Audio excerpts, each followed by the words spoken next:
The Nintendo Switch Lite is finally upon us. Today, Friday, September 20th, the Nintendo Switch Lite was released along with Legend of Zelda Link's Awakening. This is the first true iteration of Nintendo's hybrid console that has taken the world by storm.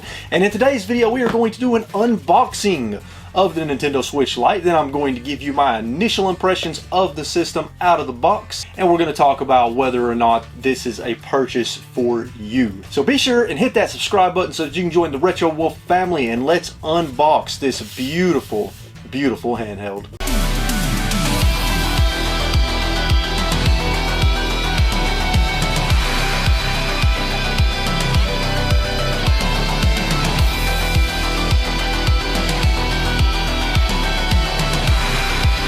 Alright, here is the box for the Nintendo Switch Lite. I went with the turquoise color. It was between that and the yellow for me. I decided to go with the turquoise because I like a nice blue. So there's the front, the side, the other side, and then we have the back. Nintendo really made it apparent that this is a handheld only device, which is good to try to help avoid confusion. Let's open her up. This is exciting, not gonna lie, I've really been looking forward to this. The box is a lot smaller than I thought it was gonna be too. Whenever the guy at GameStop pulled the box out, I was pretty surprised by its size. So here we go. We have the handheld itself. Look at that, beautiful. Let's just set her to the side for just a moment while we see what else comes in the box. Now, since this is a dedicated handheld only, you're not getting a dock, you're not getting an HDMI cable, you're not getting the Joy-Cons, you're not getting the Joy-Con grip. You are solely getting the handheld and a charger. It will not connect to a TV. We've got some basic health and safety information here. Nothing too exciting. And then under the system we have the charger, USB-C charging cable, which looks to be exactly the same as the one with the original model Nintendo Switch. So there we go. And that's it. That's all that comes in the box. Let's set this stuff to the side so that we can see the true prize. Here is the console itself. Let's take it out of the wrap. Now immediately what I'm feeling is how much lighter it is. It is so much lighter than the original model Nintendo Switch. So here she is. We have the front,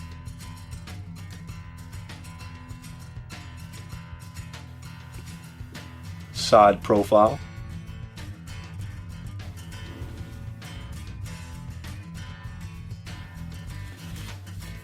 we have the back, the top,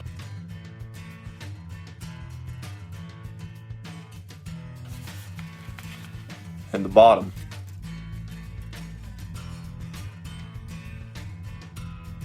Quite a bit smaller than the original model. And we're going to do some size comparisons in just a moment. The D-pad feels good, the buttons feel good, joysticks feel good, everything feels good so far. So on the console itself, we have the game card slot on the top here. It's where you insert your Switch cartridges. We have the headphone jack.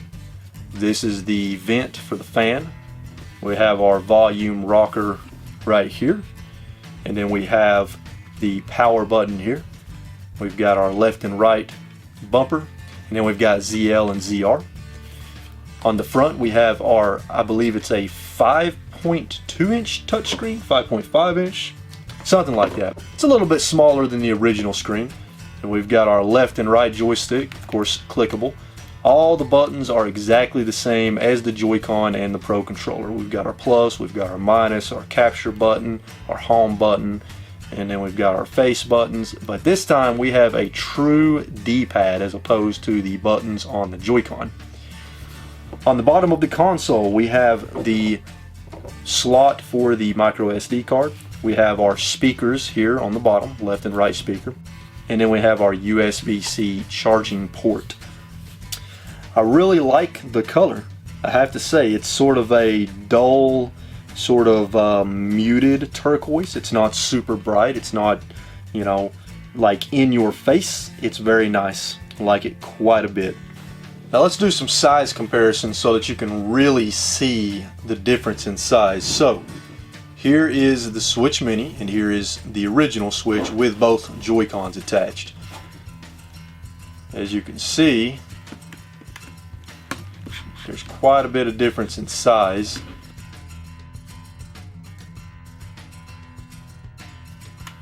Even if I remove a Joy-Con. So the Switch Mini seems to be about the size of a Switch with the Joy-Con removed.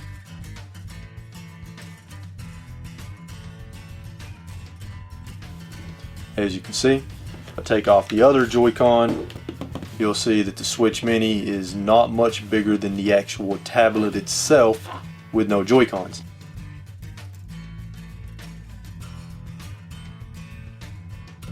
Now, another size comparison I wanted to do was the Nintendo 2DS. So here's the Switch Mini, and here's the 2DS. So of course it's bigger than the 2DS whenever the clamshell is closed. You open it up, however, and you can see that really, I mean, the dimensions are different, but I mean, it's almost the same size whenever you take in the entirety of the 2DS. Screen is a little bit bigger than the top screen on the 2DS as well.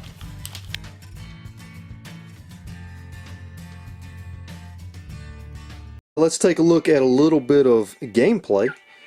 So here we have Link's Awakening. All the buttons feel really nice.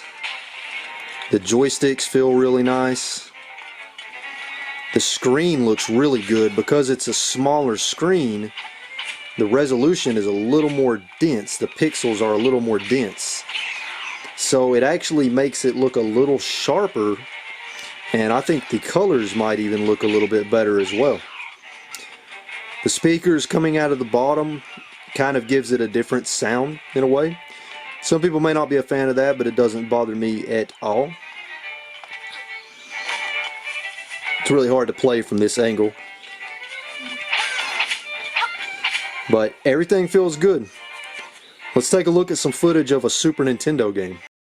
Now this will be the true test of how the D-pad feels. So let's test this out in some Super Mario World. Oh yeah, that D-pad feels really good, I'm not gonna lie. So much better than just having buttons as a directional pad. To me, this just, I mean, it's the way the game should be played, with a real, actual D-pad. And again, bear with me, it's really hard to play from this angle with the camera. So if I die and play poorly, don't let that be a representation of my actual Mario World skills, because I have beat this game multiple times. But yeah, it feels really good. Really good. The buttons are nice and clicky. I like the way they feel. They don't feel as cheap as the Joy-Con buttons. Not to say that they feel cheap, but these buttons just feel better quality than the Joy-Con buttons. So this is going to make playing NES and Super NES and retro-inspired indie games a lot more enjoyable now that I can play it with an actual D-pad with the system in handheld mode. That is just fantastic. So what are my initial impressions out of the box of the Switch Lite? Well, I like it. I like it a lot. It's a lot lighter. It feels much better in the hands. It has a better form factor. I feel like it actually fits my hands a little bit better than the original Switch. It's going to be even better whenever I get my Satisfy grip that I ordered for it. It feels really good. I really like the color. The build quality, it feels very solid while also being light, as I said. I like how all the buttons and the joysticks are white. It's a nice contrast to the blue. The screen, even though it is a little bit smaller, it still feels big to me. That's what she said. You know, especially all the other handhelds I've experienced in the past, this screen feels huge and it looks really nice. It's very sharp, it's very crisp, the colors are really good. The pixels are denser, as I said, so it actually makes it appear a little bit sharper. The buttons feel higher quality than the original Joy-Cons. The directional pad on the Switch Lite feels really nice. It's going to be great for playing games that require a directional pad, like NES games, Super NES games, and certain indie games.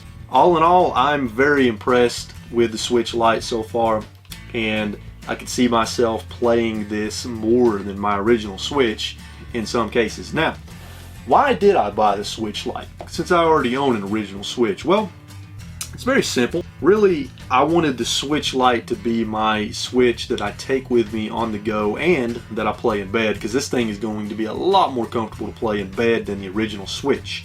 So I'm going to use the Switch Lite to play primarily single-player games, certain single-player games, and single-player indie games.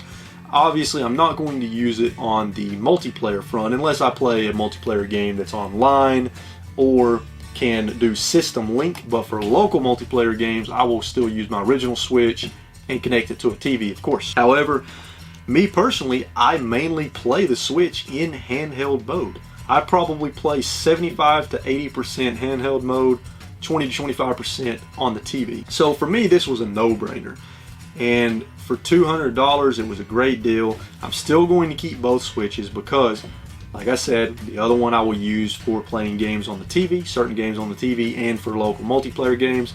And for my Switch Lite, it will be my on-the-go Switch that I will use for single-player games and single-player indie games and some multiplayer games. Should you buy the Switch Lite? Well, that really depends on several factors. And the first thing that I would ask myself if I were you is two questions.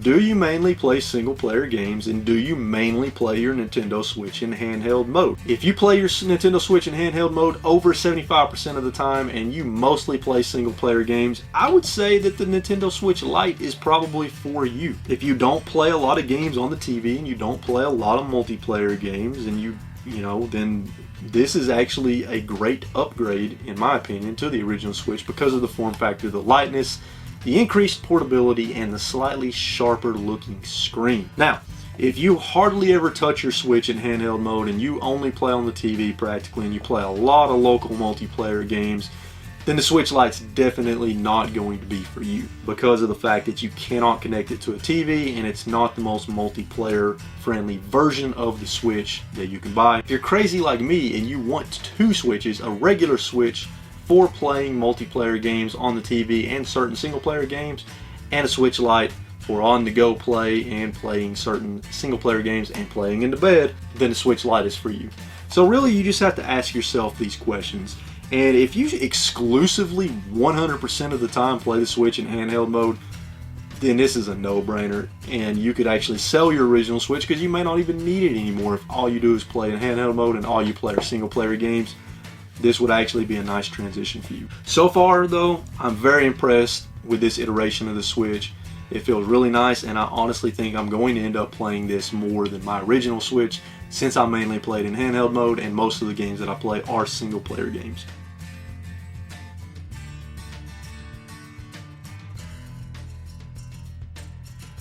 But let me know what you think in the comments down below. Have you already bought the Switch Lite? If you have, what do you think about it so far? Are you still on the fence about the Switch Lite? If so, what are some of your concerns? What are some of the reasons that you're on the fence? If you're not interested in buying it at all, let me know that in the comments down below as well. Let me know where you fall on the should I buy a Switch Lite dilemma. If you enjoyed this video, please be sure and hit that like button. And if you're new to the channel, consider subscribing so that you can join the RetroWolf family. I'm actually going to play through the entirety of Link's Awakening on the Switch Lite, so I'm going to go do that after I finish this video. Keep playing games and having a good time, and I will see you all in the next video. Later.